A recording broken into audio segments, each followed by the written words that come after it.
el tope que se establece para efecto de determinar el pago de máximo de los intereses. Y en todo caso, pues se señala a dónde deberá de hacerse el cargo correspondiente a estos títulos, al pago de estos intereses, ¿no? Los intereses derivados de estos títulos accionarios. Entonces, se vuelve interesante porque puede constituirse una manera adicional de reparto de dividendos. Bueno, ¿estos intereses son dividendos? No, no son dividendos. ¿Cuál es el problema con los dividendos? El problema con los dividendos es el siguiente. Vamos a cambiar aquí.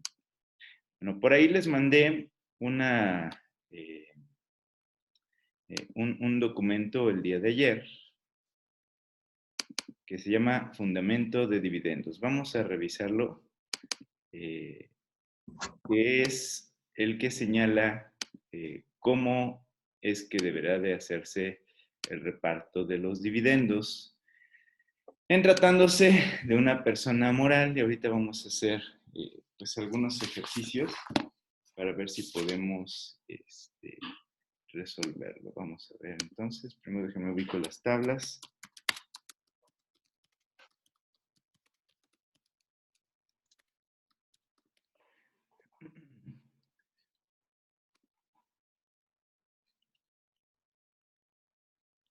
¿Cómo podamos verlo? Aquí es.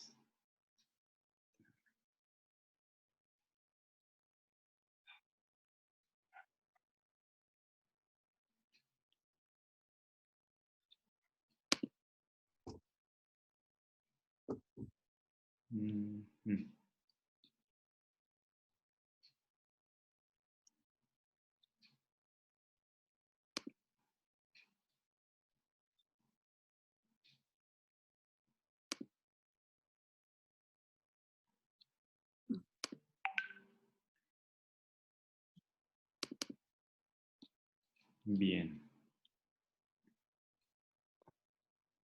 Bueno, vamos a ver entonces el archivo que les envié de los dividendos. Aquí está. Bien. Ok, ¿cómo se van a distribuir los dividendos? Estos son los fundamentos de la ley del impuesto sobre la renta. El artículo 140 señala dos... Licenciado, parece que hay gente que no está entrando. Bueno, eso están poniendo en el grupo. Aquí está. Perdón. Listo, ya los admitimos. Es que luego no me aparece aquí. Muy bien, ya están todos admitidos. Entonces, el artículo 140 de la ley del impuesto sobre la renta señala cómo es que se va a pagar dividendos para efectos del impuesto a la ganancia, ¿verdad? Bueno, recuerden, ¿cómo íbamos a dividir dividendos? Pues en la proporción de la participación en el capital social. Sobre eso, pues no hay mayor problema, ¿no? Tenemos cualquier cantidad, esa cantidad se va a dividir con respecto del porcentaje de participación que tenga cada uno de los socios. Sin embargo, hay un problema. ¿Cuál es el problema? Pues se llama artículo 140 de la Ley de Renta. En su primer párrafo señala la obligación general. Dice, las personas físicas... Licenciado. Mándeme. Perdón que lo interrumpa. Nada más tengo una duda respecto a eso de cómo dividir los dividendos. O sea, por ejemplo, se divide la cantidad obtenida total para repartición de dividendos con base al porcentaje que tiene un accionista. O sea, si tengo yo el 20% de acciones de la empresa, me toca el 20% del dividendo. Sí, exactamente. Miren, vamos a ver si podemos hacer aquí un ejemplo. Vamos a ver. Y tengo la duda respecto a los socios industriales. A ellos se les otorga el 5%, ¿no? Así es. Pero es igual, por ejemplo, si son 3 socios industriales, se les divide el 5% entre el número de socios industriales que haya, o es el 5% del total del dividendo a cada uno. No, es el 5% cada uno lo que se establece. Ahora es importante señalar cuál sería el valor en todo caso que se defina dentro del acta para efecto de determinar qué porcentaje de acciones se le van a entregar a esos socios industriales, porque finalmente están aportando trabajo, ¿verdad? Y ese trabajo tiene un valor que puede ser reconocido dentro de la propia acta. Sí, Y ellos va primero, ¿no? O sea, primero se les da el dividendo a los... exactamente, exactamente. Ellos tienen derecho de preferencia con respecto del cobro que se pueda llegar a realizar sobre estos dividendos. Miren, vamos a ver.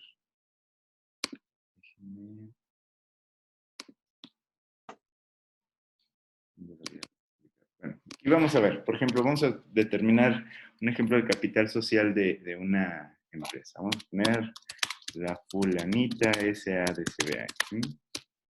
Y entonces, tenemos al socio 1 que tiene el 50% del capital. Socio 2 que tiene el 15%. Socio 3 tiene el 5%. Se fue. Socio 3 tiene el 15%. Socio 4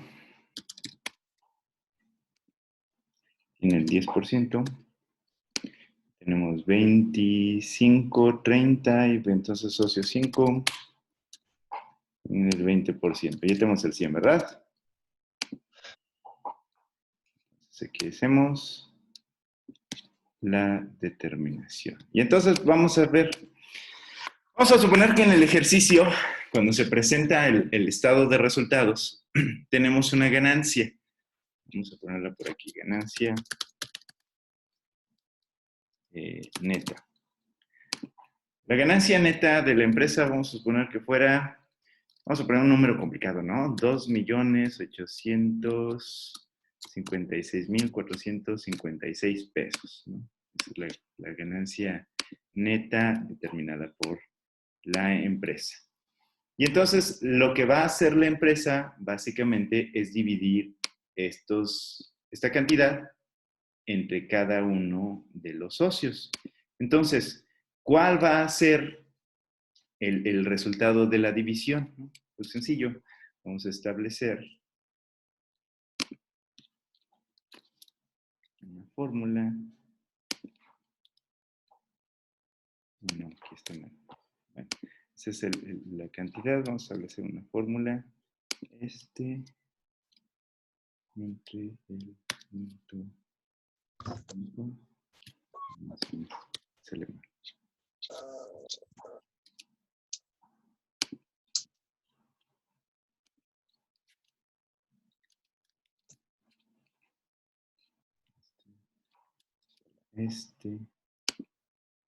Bueno, vamos a establecer primero el porcentaje, ¿no? Si quieren. Creo que es por punto y, haz de cuenta, por ejemplo, punto 15, ¿no? Sí, exactamente. Entonces aquí lo ponemos por es el 50%. Punto 50. 5. Y nos da la totalidad. Luego es por punto 15. Nos da la totalidad. Y luego por... Pero tiene que ser por punto 0.15 y punto 0.5. Sí, así es. Punto 15, aquí está. Punto 5, punto 15, punto 0.5. Y este es igual a esto por punto 1 igual a esto por punto 2, ¿verdad? Entonces hacemos la sumatoria. Nos da los 2.856.000. Eso sería lo que tendríamos que repartirle entonces a cada uno de nuestros socios, ¿no? En la proporción que estamos determinando aquí en la participación del capital social. Pero hay un problema. ¿Cuál es ese problema? La tasa de impuesto sobre la renta. Personas, listo. Recuerden, esta cantidad los 2.856.000 los definimos o los determinamos de la utilidad neta, o sea, después de las deducciones, esto sería nuestra base gravable, esto es lo que nos ganamos. Pero resulta que el gobierno me dice, oye, pues sí, pero fíjate que necesitamos que nos pagues el impuesto sobre la renta, y esa tasa es del 30%. Entonces, ¿cuál va a ser el impuesto sobre la renta correspondiente que va a aplicar a esta operación? Pues entonces vamos a multiplicar esto por 0.3. Y el resultado, este sería el impuesto sobre la renta a cargo, y entonces el resultado sería esto menos esto, nos queda 1.999.519.20 pesos, finalmente. Bueno, y entonces, ¿qué es lo que vamos a hacer? Pues vamos a hacer exactamente lo mismo. Vamos a determinar cuál es el impuesto, cómo se va a repartir ese impuesto con respecto de los socios, porque desde el momento mismo, conforme al párrafo primero del 140, desde el momento mismo en el que se va a hacer el reparto de dividendos, la empresa va a tener que hacer la retención correspondiente y enterarlo a la autoridad. Entonces, esto le vamos a aplicar la tasa del 0.3%, del 30%. Y así sucesivamente. Y entonces vamos a determinar el resultado de lo que les va a quedar a los socios. Bien. Que la suma total de esas cantidades tiene que ser el 1.999.000. Exactamente, fíjense, aquí por eso lo hice así. Entonces, aquí tenemos el 1.999.000. Lo que va a retener la empresa son 856.936. Un montón, ¿verdad? De dinero lo que les va a retener. Esto va a ser a cuenta del impuesto sobre la renta. ¿Por qué el 30%? Porque es la tasa general que aplica para personas morales. Entonces, ahí no hay mayor problemática. Entonces, este socio que se iba a ganar 1.428.000 menos 428 de impuesto, le van a quedar 999.000 pesos. O sea, casi le quitaron $500,000 de pesos de impuestos, ¿no? Y es lo que dice el párrafo primero del artículo 140. Dice, las personas físicas, se hace la retención. Y entonces, ¿qué tienen que hacer las personas físicas? Dice, las personas físicas deberán acumular sus demás ingresos, los percibidos por dividendos o utilidades. Dichas personas físicas podrán acreditar contra el impuesto que se determine en su declaración anual el impuesto sobre la renta pagado por la sociedad que distribuyó los dividendos o utilidades, siempre que quien efectúe el acreditamiento a quien se refiere este párrafo considere como ingreso acumulable, además del dividendo o utilidad percibido, el monto del impuesto sobre la renta pagado por dicha sociedad correspondiente al dividendo o utilidad percibido. Y además, cuenten con la constancia de comprobante fiscal a que se refiere a la fracción 11 del 76, es decir, la constancia de retención, ¿no? Para estos efectos, el impuesto pagado por la sociedad se determinará aplicando la tasa del artículo 9 de la ley y al resultado de multiplicar el dividendo o utilizar percibido por el factor del 1.4280, ¿no? Bueno. Esto no nos vamos a meter en más líos. Básicamente lo que dice este artículo es, oye, tú que eres persona física que recibe ingresos por dividendos, te van a hacer esta retención, ¿no? La del 30%. Y a lo que tienes derecho es a acreditar esa retención cuando vayas a presentar tu declaración anual. Entonces, ya dependerá de los ingresos de cada uno de los socios. Vamos a poner un ejemplo, ¿verdad? Para poder determinarlo. Si tienen internet, bueno, no, sí lo vamos a definir nosotros. Bueno, por ahí en el artículo 152 de la Ley de Renta se señala las tarifas anuales para efectos de la determinación del impuesto correspondiente, las cuales van a estar actualizadas. Vamos a utilizar la que marca la Ley del Impuesto sobre la Renta en el artículo correspondiente. Si quieren, se los mando por WhatsApp Mando una foto Licenciado, el impuesto sobre la renta, ¿ese no es el que se regresa en las que ahorita son declaraciones anuales? Ah, sí, pero ahorita vamos a ver por qué se lo regresan o por qué no. Ah, bueno. Ah, bueno. Vamos a ver esa cuestión. ¿Dónde está el grupo mercantil? Aquí están ustedes. Oye, licenciado, pero a mí me quedó una duda Sí. respecto al cálculo del ISR de los dividendos. Sí. ¿Por qué sacamos el 30% de cada uno si en teoría se supone que para personas físicas se calcula de manera diferente? Ah, porque este no es de... Ah, miren, ya alguien mandó la ley de renta. Yo les mandé las fotos. Cualquiera de los dos archivos, ábranlos, ¿no?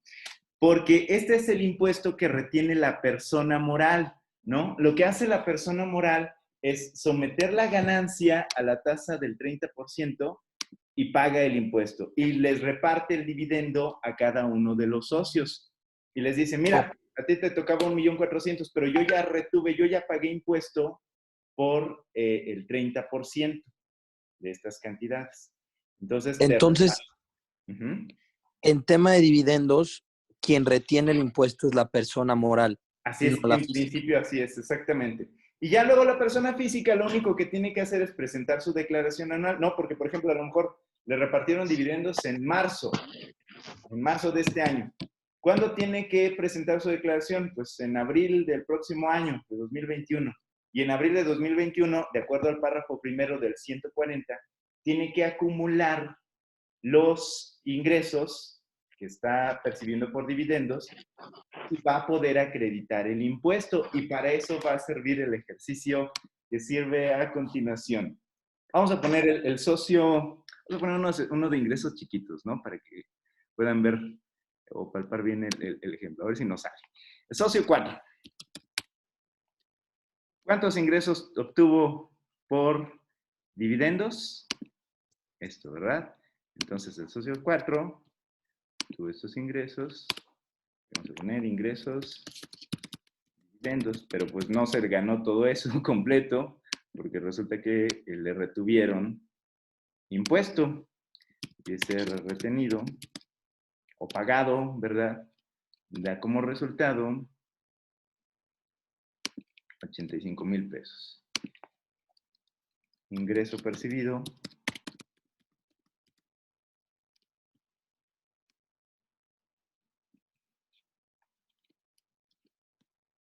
va a ser igual a 1,199,000. Bueno, eso es lo que se ganó el socio 4. Entonces ya le pagaron su 1,199,000 y se quedó con su retención de 85,000 pesos. Le retuvieron el 30%, ¿verdad? Pero vamos a suponer que ese socio no hubiera percibido ingreso alguno, ni ingreso adicional alguno. Quiero hacer una aclaración. Todavía esto se nos va a complicar un poquito más con el párrafo segundo del 140, pero vamos a terminar con esto.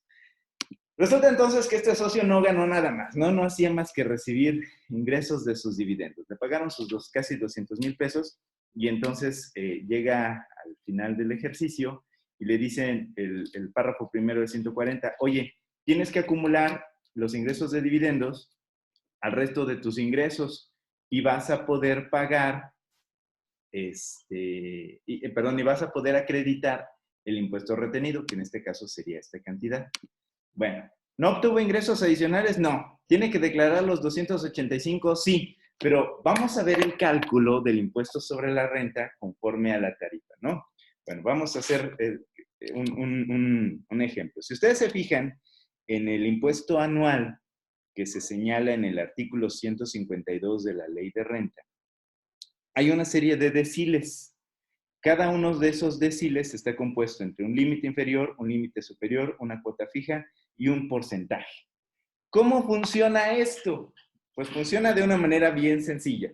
Lo único que se tiene que hacer es acumular los ingresos y determinar dentro de qué decil se encuentran nuestros ingresos. A ver, fíjense en la tablita, si la tiene alguien por ahí. Sí, licenciado. Muy bien, ¿cuánto es lo que vamos a determinar? Los 285, no los 199, los 285, porque este es el impuesto acreditable, ¿verdad? Entonces, vamos a determinar en qué parte nos vamos a ubicar en el en la tablita del impuesto sobre la renta? Pues en el penúltimo, ¿no? Entre 166 y 500. Entre 166 y 500. No, el penúltimo es de 1,000,000. ¿Sí están en la tabla del 152? Sí, no, la de tarifa bimestral. No, la anual.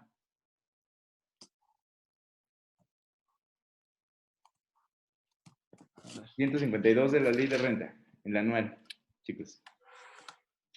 Yo, que por cierto, tengo que hacerles una aclaración.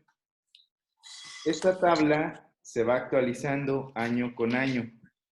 Ah, ya, perdón, licenciado, es que yo estaba en la bimestral, no en la anual. Sí, no se preocupen. Bueno, esta tabla se va actualizando año con año. Si comparan las dos primeras fotos que les mandé,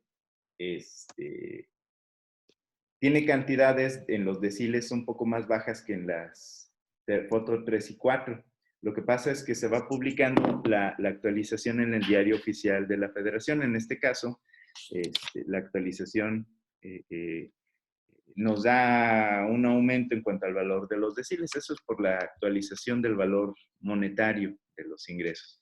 Pero bueno, vamos a utilizar las dos primeras imágenes. Esto solo se los comento para que cuando hagan un ejercicio de cálculo de impuestos sobre la renta real, no tomen las tablas que vienen en la ley que descargan en el PDF, ¿verdad? Sino que revisen la actualización en la página de internet del SAT o en el diario oficial de la Federación correspondiente para que utilicen la tabla adecuada.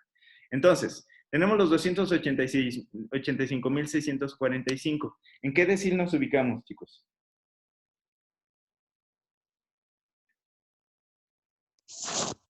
Pues en el de 249, ¿no? Perfecto, muy bien.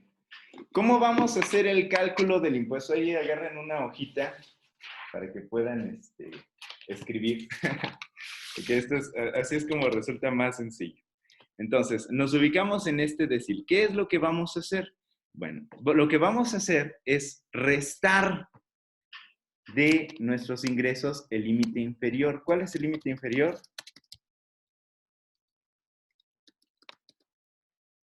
En este caso, el límite inferior son 249, 243. Reitero, ahorita lo estamos haciendo con la tabla sin actualización, ¿verdad? Para que todo el mundo pueda verlo, porque a lo mejor algunos están consultando el PDF, pero esta es sujeta a actualización. Los 249, 243.49. ¿Cuánto nos queda sobre excedente, sobre el límite inferior? Esto va a ser a esto menos esto. Entonces nos va a dar 36,402.41 pesos. Bueno, eso implica que ya se divide nuestro tratamiento en dos partes, lo que queda por abajo del límite inferior y lo que queda por arriba del límite inferior, ¿no? Bueno, por estos 249,243.49 pesos, vamos a pagar una cuota fija, que es de 39,929. Entonces aquí vamos a tener cuota fija 39,929.05. Y la tasa aplicable, ¿quién? Tocando Jimena, listo. Y la tasa aplicable sobre el excedente del límite inferior, eso hay que aclararlo, excedente, límite inferior, va a ser, en este caso, del 23.52%, ¿verdad? Y entonces lo que vamos a hacer es someter el excedente del límite inferior al tratamiento. Este es impuesto, tasa. Es impuesto. Así se le llama impuesto marginal. Lo que vamos a hacer es someter al excedente del límite inferior, estos 36,000, a la aplicación de la tasa que se aplica sobre el excedente, en este caso, 0.2352. Digo, no crean que yo soy muy hábil para el Excel, ¿no? Como que los abogados no tenemos tanta pericia para esto. Entonces, ya nos sale aquí el impuesto marginal, que sería de 8,561. que es este 8,561, el 23% de 36,000 pesos. ¿Y cuál sería impuesto sobre la renta total? Pues sería la suma de esta cantidad más mi cuota fija, ¿verdad? Mis 39,000. ¿Cuál sería el impuesto total? 48,490 pesos. ¿Cuál es el impuesto que me retuvieron? 85,000 pesos. Si este señor presenta su declaración, va a poder acreditar los 85,000 que le retuvieron. Y entonces resulta que le retuvieron impuesto de más, porque ya cuando está acumulando al resto de sus ingresos, y este es un ejemplo muy sencillo de un contribuyente que no obtuvo otro tipo de ingresos y en donde le retuvieron una tasa más elevada de la que debía de soportar. Entonces, él tendría derecho a que le devolvieran la diferencia. Entonces, la diferencia a favor sería esto. Perdón.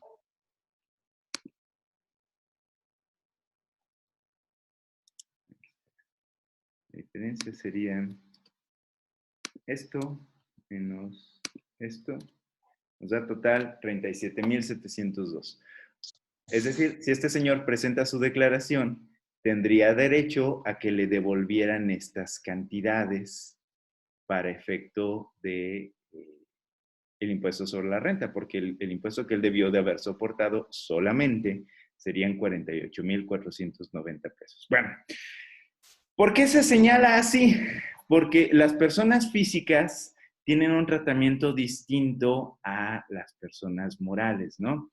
Las personas morales, como yo les mencionaba, tienen una finalidad, en el caso de las del título 2, de especulación comercial. O sea, se crean para generar dinero, básicamente. Y las personas físicas no, pues nosotros trabajamos para comer, ¿verdad? Por eso es que el tratamiento se encuentra diferenciado. A una persona moral le pueden aplicar una tasa del 30% independientemente de si gana poquito o si gana mucho. Pero si ustedes se fijan en la tablita que les mandé, o que viene ahí en la ley que les compartió su compañero, vemos que las cuotas fijas y los porcentajes de las tasas van aumentando en la medida de que aumenta, ¿qué? Pues mi ganancia, ¿verdad? De tal forma que el impuesto sobre la renta resulta equitativo, proporcional y progresivo, sobre todo, ¿verdad? Porque a todos los que están ubicados en el mismo decil les dan el mismo tratamiento. Si tú te ganaste 5,000 pesos, es el mismo tratamiento que te aplica para cualquier actividad. Es proporcional porque se establece una proporción de afectación sobre la ganancia que se está generando. Y es progresivo porque en la medida en la que yo tengo una mejor posición económica, en la medida en la que yo gano más, mi capacidad contributiva aumenta y por lo tanto puedo resentir mayores cargas tributarias, ¿no?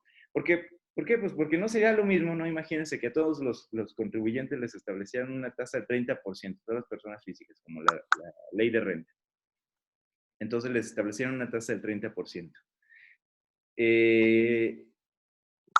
Y resulta que hay una persona que gana 10,000 pesos y otra que gana 1,000,000 de pesos. Pues, ¿quién está pagando más? Pues el del millón. Sí, pero a ese todavía le quedan 700,000 para gastarse, ¿verdad? Y a mí, que gano 10,000 pesos, pues solamente me quedan 7,000 para comer. Por eso es que la ley establece este tipo de progresiones para efecto de determinar la incidencia tributaria. Y por eso es que luego, ahora con la presentación de declaraciones, pues puede ser que a algunos contribuyentes les salga algún saldo a favor, porque pues les retuvieron de más, como en este ejemplo, ¿verdad?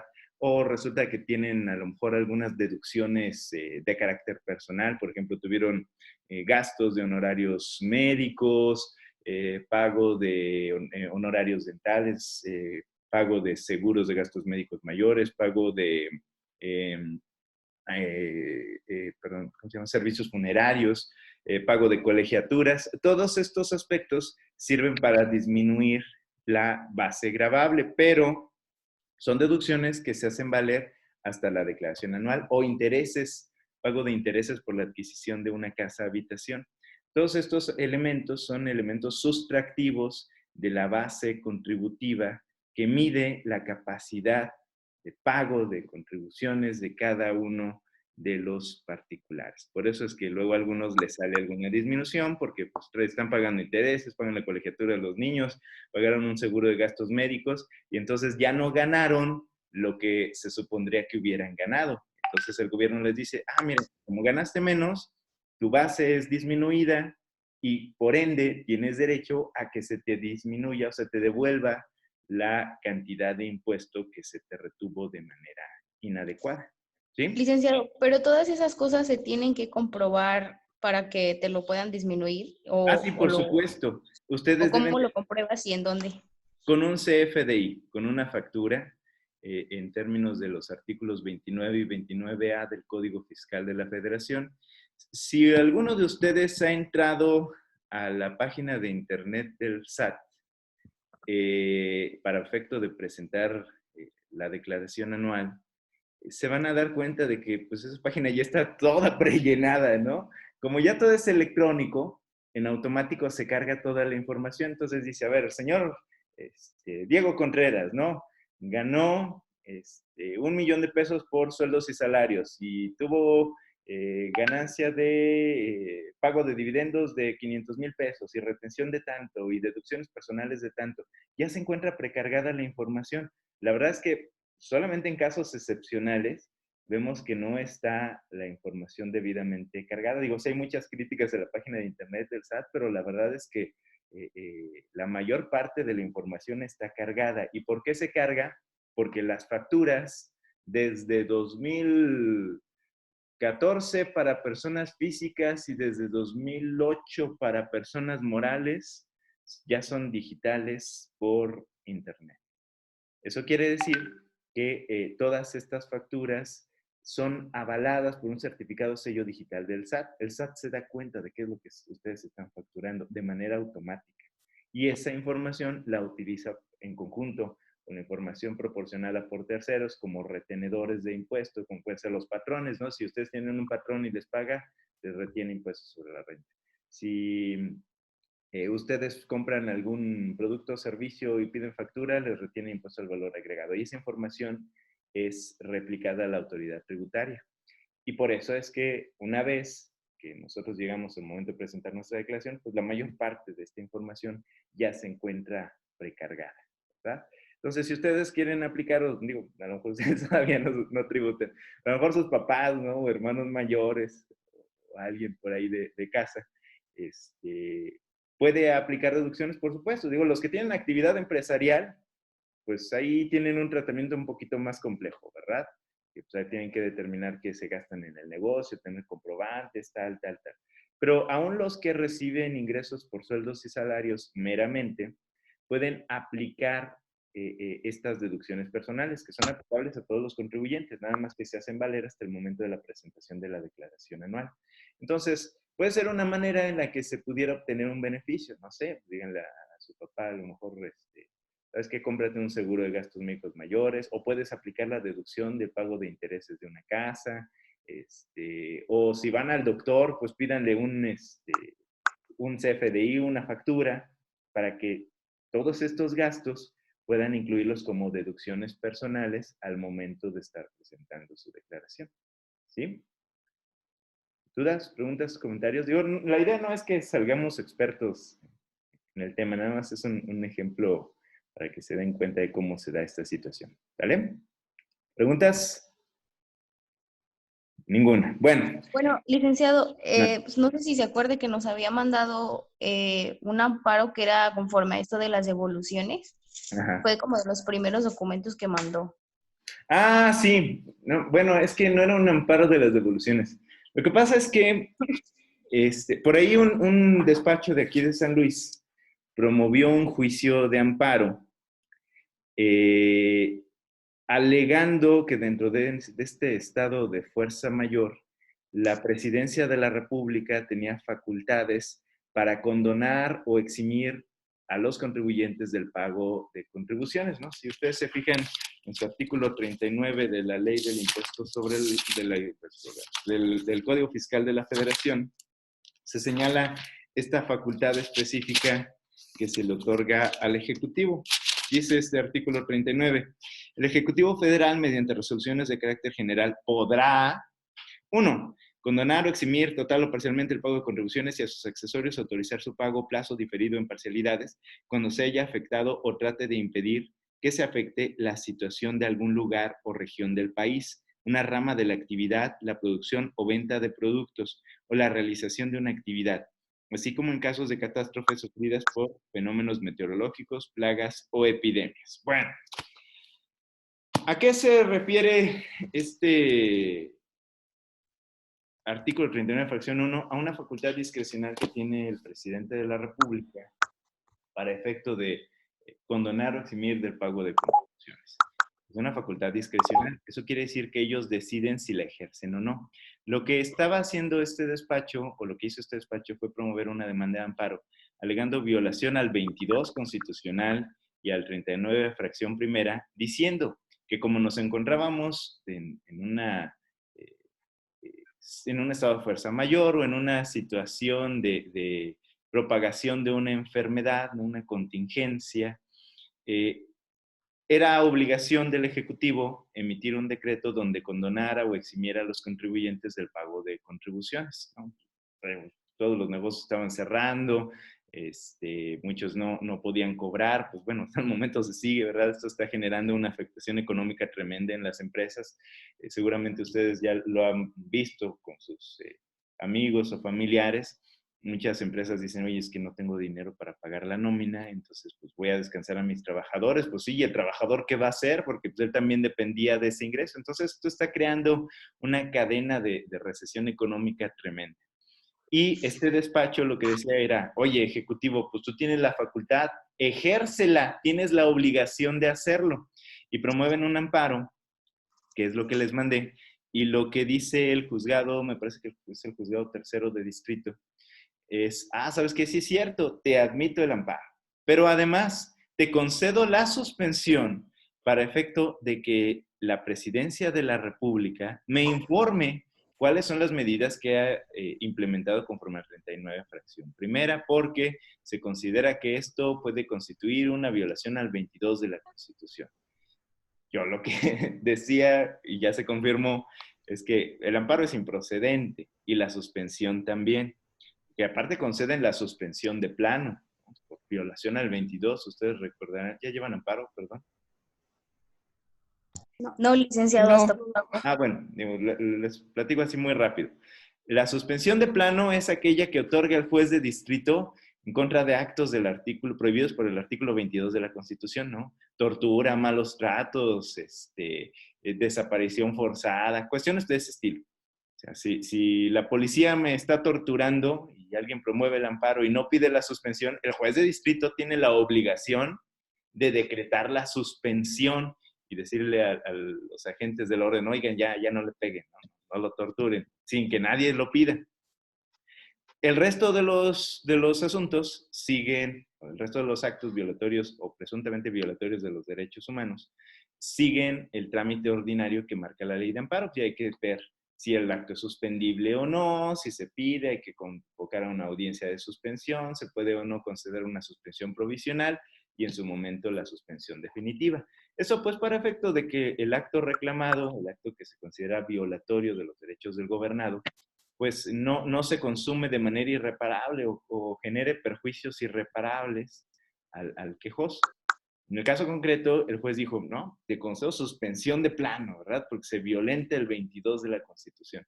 Y yo decía, no es cierto, no se violenta el 22 de la Constitución porque el pago de contribuciones ni la falta de ejercicio de esta facultad está considerado dentro de alguno de los actos prohibidos por el 22 de la Constitución. Y resulta que la Presidencia de la República promovió un recurso de queja y un colegiado revocó la suspensión de plano diciendo exactamente lo mismo. Pero además yo creo que el amparo es improcedente. Es improcedente porque estamos ante una facultad discrecional. Es decir, lo que se está reclamando en el amparo es la falta de ejercicio de una facultad que es potestativa, que es optativa por la autoridad. O sea, le están reclamando a la presidencia de la República, oye, es que te estamos reclamando que no has ejercido una facultad que puedes ejercer si se te da la gana. O sea, pues es totalmente absurdo, ¿verdad? La omisión a ejercer un acto contestativo no es reclamable en el juicio de amparo. Me parece que el amparo va a terminar en un sobreseimiento eh, y por ende siendo improcedente.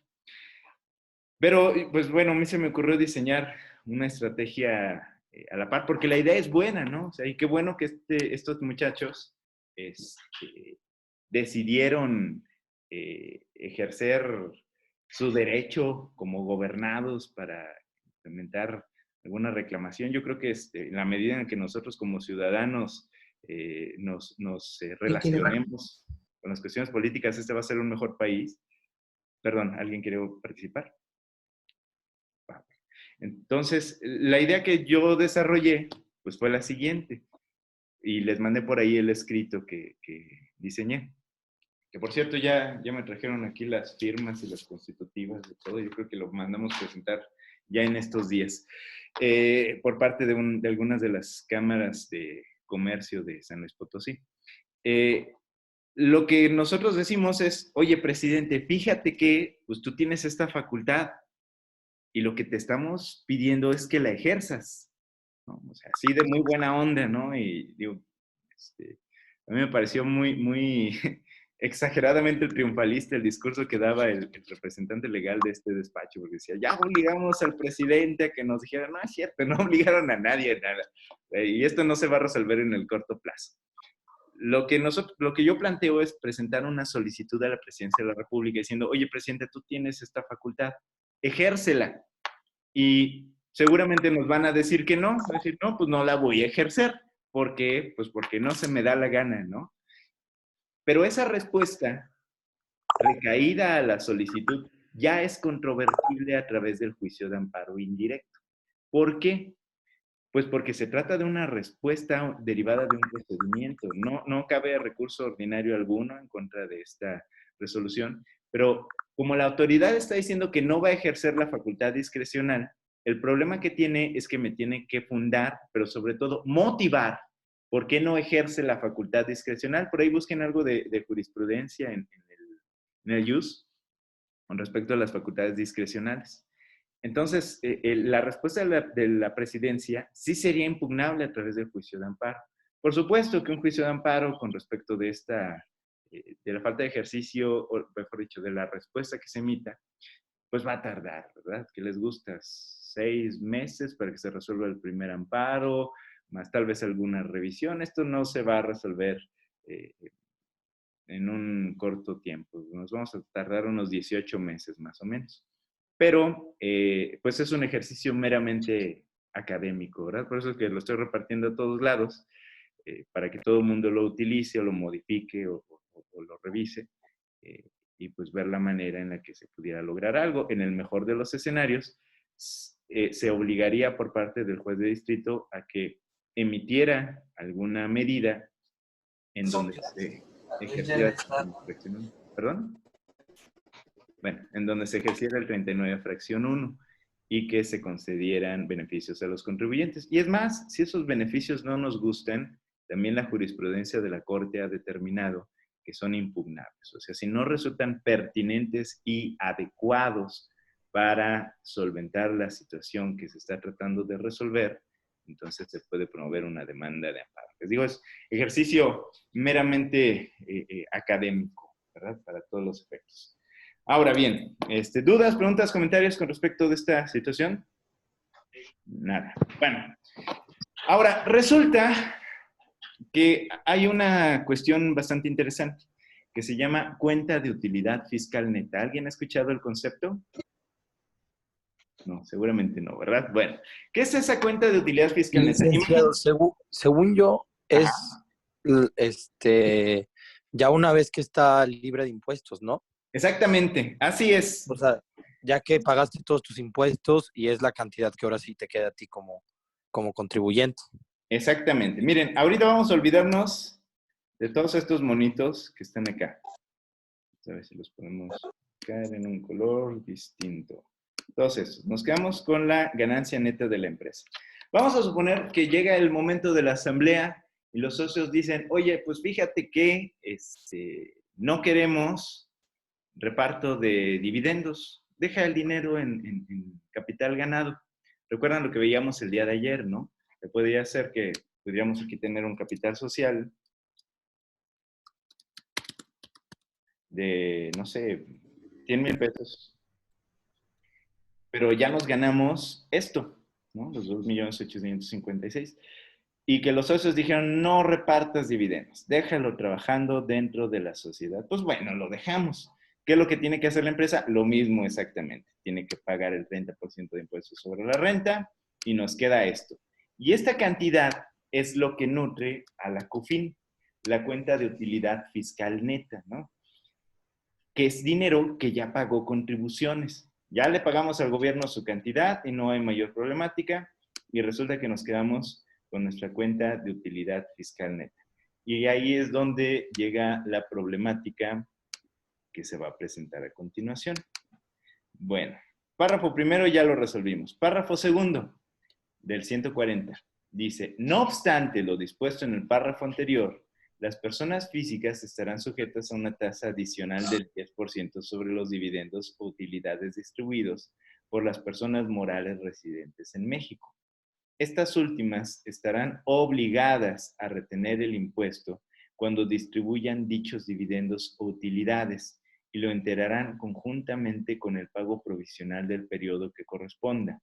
El pago realizado conforme a este párrafo será definitivo. Bueno, digamos, impuesto adicional a los dividendos se creó en 2014, pues con la finalidad de recaudar alguna cantidad adicional, ¿verdad? De que el gobierno pues percibiera ingresos adicionales derivados del reparto de dividendos, sobre todo cuando estábamos en tratándose de reparto de la cuenta de utilidad fiscal neta.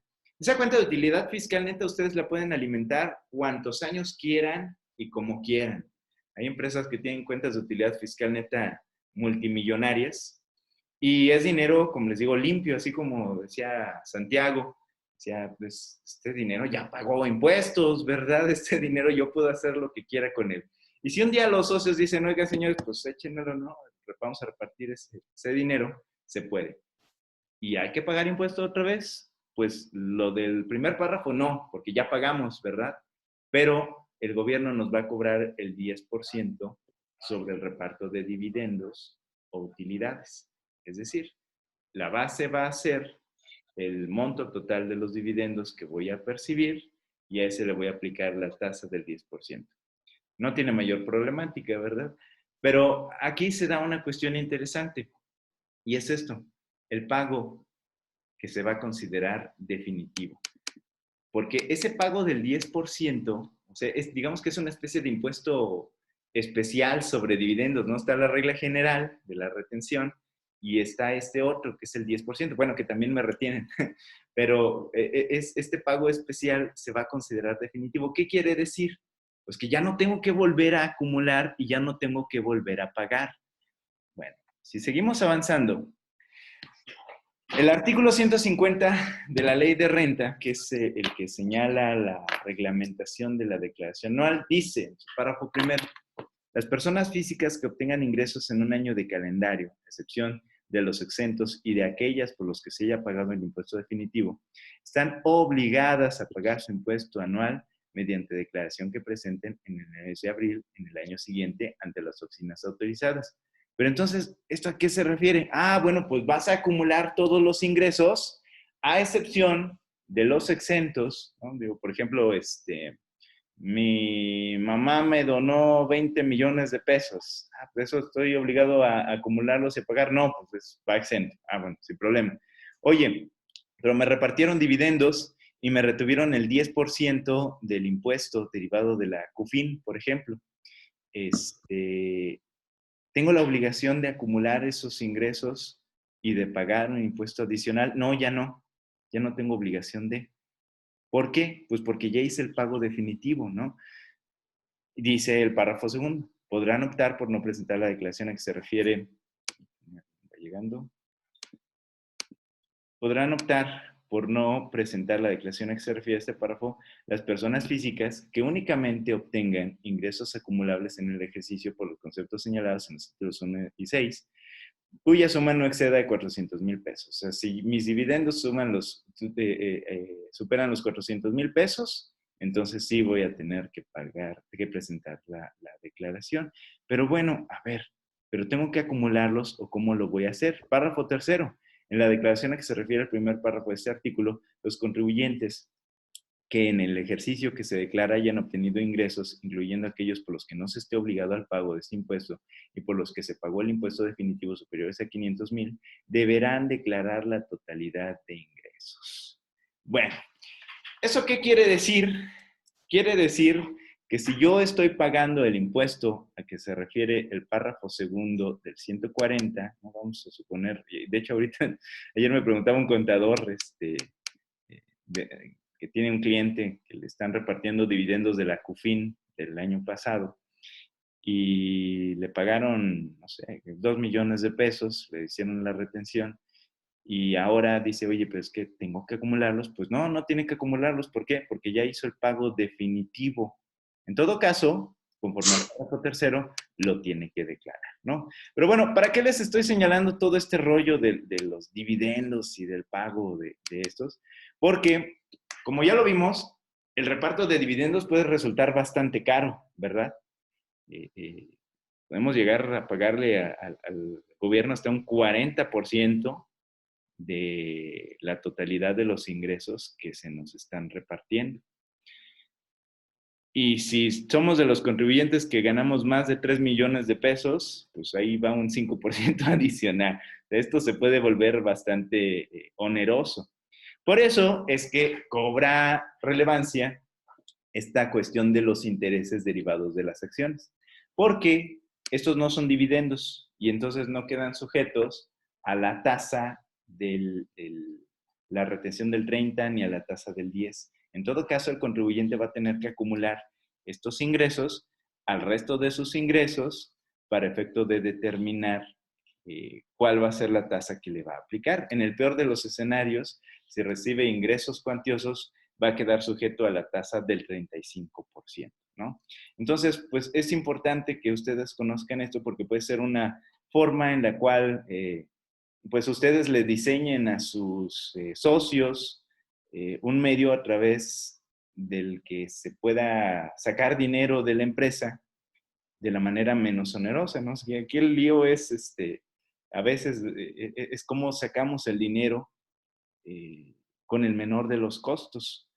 Y de esta manera, pues vemos que se puede establecer dentro del estatuto el derecho a pago de intereses a favor de los socios, con los límites que vemos dentro de la propia ley, ¿no? Que no exceda de 3 años, ni del 9%, que pareciera muy poco, ¿no? Pero pues imagínense una empresa que gana millones de pesos al año, pues ya se vuelve una cantidad bastante interesante, ¿verdad? ¿Dudas, comentarios, preguntas? Bueno, vamos, con esto terminamos. Son los requisitos de las acciones. La ley dice o marca cuál debería ser el contenido de cada una de las secciones, el nombre, nacionalidad y domicilio del accionista, pues para identificar quién es, ¿verdad? Denominación, domicilio y duración de la sociedad, que es quien está expidiendo, fecha de la constitución de la sociedad y datos de su inscripción en el registro público de comercio, importe del capital, valor nominal de las acciones, la exhibición que se haya realizado, ¿verdad? Recuerden, si ya pagamos la totalidad o solamente una proporción del valor de nuestras acciones, la serie y el número de las acciones, los derechos concedidos y las obligaciones, cada una de las acciones, y la firma autógrafa de los administradores o bien la firma impresa en facsímil de los administradores, ¿no? Condicionada a que se deposite el original, dice, en el registro de comercio. Y aquí vemos un ejemplo, es un ejemplo muy, muy viejo de una acción de Teléfonos de México. Se señala el valor y vemos que aquí vienen los cupones que se van a cambiar por los dividendos. La verdad es que esto ya en la práctica no se utiliza, ¿no?